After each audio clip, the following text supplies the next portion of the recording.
नमस्ते दोस्तों। स्वागत है आपका हमारे चैनल में। आज हम इस वीडियो में हम जानेंगे कि महात्मा गांधी जी ने किस प्रकार भारत को स्वतंत्रता की ओर नेतृत्व किया। ये टॉपिक यूपीएससी, जीएस 1 मेन और ऐसे तीनों के लिए बेहतर महत्वपूर्ण है।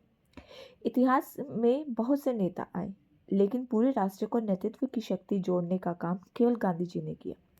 सवाल ये है कि गांधी जी की लड़ाई सिर्फ अंग्रेजों से थी या व्यवस्था से। चलिए आए जानते हैं। गांधी जी का सबसे पहला पॉइंट हमारा आता है गांधी जी का भारत आगमन 1915। दक्षिण अफ्रीका में सत्याग्रह का अनुभव। दूसरा, गोपाल कृष्ण गोखले को राजनीतिक गुरु माना। तीसरा, भारत की ज़मीनी हकीकत को समझने के लिए यात्रा की। जब देश में ब्रिटिश आंदोलन आया और गांधी जी भारत आए, तब उन्होंने देश की व्यवस्था जानने के लिए यात्राएं की, जिसमें उन्होंने लोगों को जाना कि वो कितने ब्रिटिश रूल्स के नीचे कितने दबे पड़े हैं। हैवी टैक्सेस हैं उनके ऊपर, अत्याचार हो रहा है, उनकी ज़मीनें ली जा रही है, उनसे ज़बरदस्ती खेती करवाई जा रही है उन चीज़ों की जो वो नहीं करना चाहते। इससे उनका गांधी जी का एक बिलीव था जो हमारे सामने आया कि भारत की आत्मा गाँव में बसती है। दूसरा उनका आता है प्रारंभिक आंदोलन, जो 1917 से 1918 तक चला। यह चंपारण सत्याग्रह था, जहाँ पर किसानों और मजदूरों से खेती करवाई जाती थी। वह अपनी मर्जी से कोई भी खेती नहीं कर पा रहे थे। उनको जबरदस्ती कहा जाता था कि वह तंबाकू, कॉटन और इंडिगो जैसी फसलों की खेती करेंगे।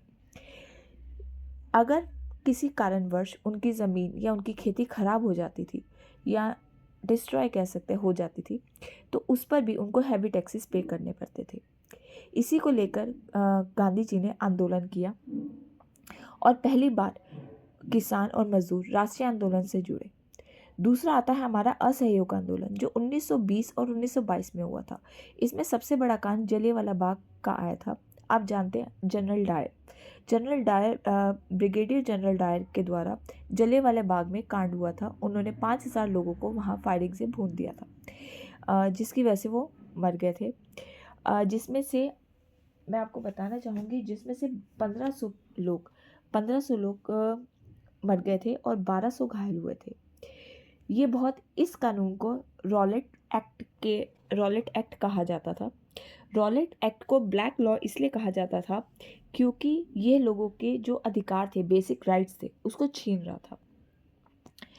दूसरा, जब ये जलियांवाला बाग कांड हुआ, तब उसके साथ जो ये आंदोलन था, जो लोगों के अंदर एक द्वेष, एक गुस्सा भरा हुआ था, वो एक आंदोलन के रूप में आया। ये आंदोलन जन आंदोलन बन गया, जिसमें उन्होंने विदेशी वस्तुओं का बहिष्कार किया, सरकारी संस्थाओं का बहिष्कार किया, त्याग दिया उनको। साथ ही साथ एक चीज़ और, जो रविंद्रनाथ टैगोर थे, उनको जो भी टाइटल्स और ऑनर्स ब्रिटिश गवर्नमेंट से मिले थे, उन्होंने सारे उनको रिटर्न कर दिए थे। लेकिन चोरा चोरी हत्याकांड के बाद इसको स्थगित कर दिया गया। अब इसके आगे अगला हमारा आता है सविनय अवज्ञा आंदोलन, जो 1930 में हुआ, जिसमें डांडी मार्च, नमक सत्याग्रह शुरू किया गया। जब ब्रिटिश सरकार ने नमक के ऊपर टैक्सेस लगाए, इस टैक्सेस को रोकने के लिए, जो हमारा मूल अधिकार है उस टैक्स को रोकने के लिए, कि नमक तो आम इंसान प्रयोग करता है, उसको रोकने के लिए गांधी जी ने डांडी मार्च किया, जिसमें बहुत लोग साथ में जुड़े। नमक कानून तोड़ना प्रतीकात्मक लेकिन प्रभावशाली रहा। महिलाओं ने इसमें सबसे ज़्यादा भागीदारी ली और सबसे इम्पैक्ट इसका ये पड़ा कि ब्रिटिश सत्ता ने नैतिक वैधता को चुनौती मिली। पांचवा हमारा आता है गांधी इरविन समझौता, जो 1931 में हुआ। 1931 में राजनीतिक बंदियों की रिहाई हुई।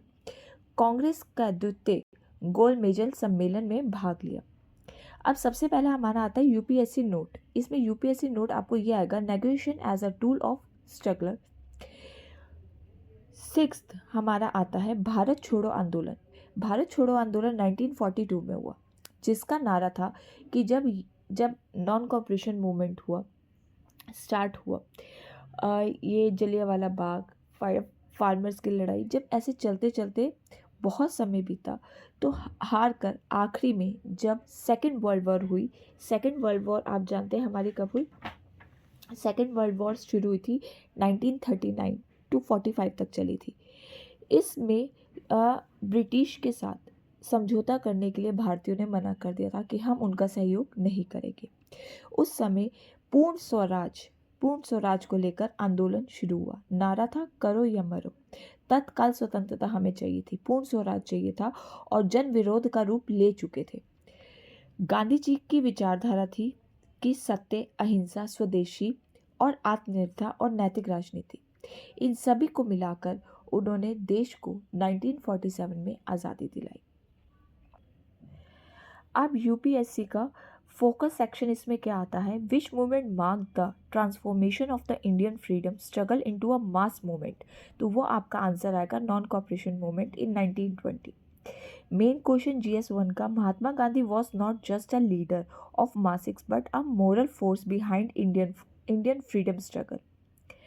अब क्विक रिवीजन एक करते हैं। 1950 में गांधी वापस इंडिया आए। 1970-18 में लोकल स्ट्रगल, 1920 में मास मूवमेंट, फिर 1930, 1942 क्विट इंडिया मूवमेंट और 1947 इंडियन अचीवमेंट। इन सब के बाद हमारा यही आपसे अनुरोध है, शायद आपको ये वीडियो पसंद आई हो। अगर आपको महात्मा गांधी जी ने भारत को केवल स्वतंत्रता नहीं दिलाई बल्कि संघर्ष करने का एक नैतिक रास्ता भी दिखाया। अगर आपको ये वीडियो पसंद आई होगी तो इसे लाइक, सब्सक्राइब और शेयर ज़रूर कीजिए। अगले वीडियो में हम चर्चा करेंगे कि PYQ basic questions, Mahatma Gandhi and Indian freedom struggle. हमारा अगला टॉपिक यही रहेगा। तो इस टॉपिक पर आगे सुनने के लिए, चर्चा करने के लिए हमारे साथ जुड़े रहिए। कोई ऐसा टॉपिक आप पढ़ना चाहते हैं, जिसके बारे में जानना चाहते हैं, तो हमें कमेंट बॉक्स में ज़रूर बताइए। धन्यवाद।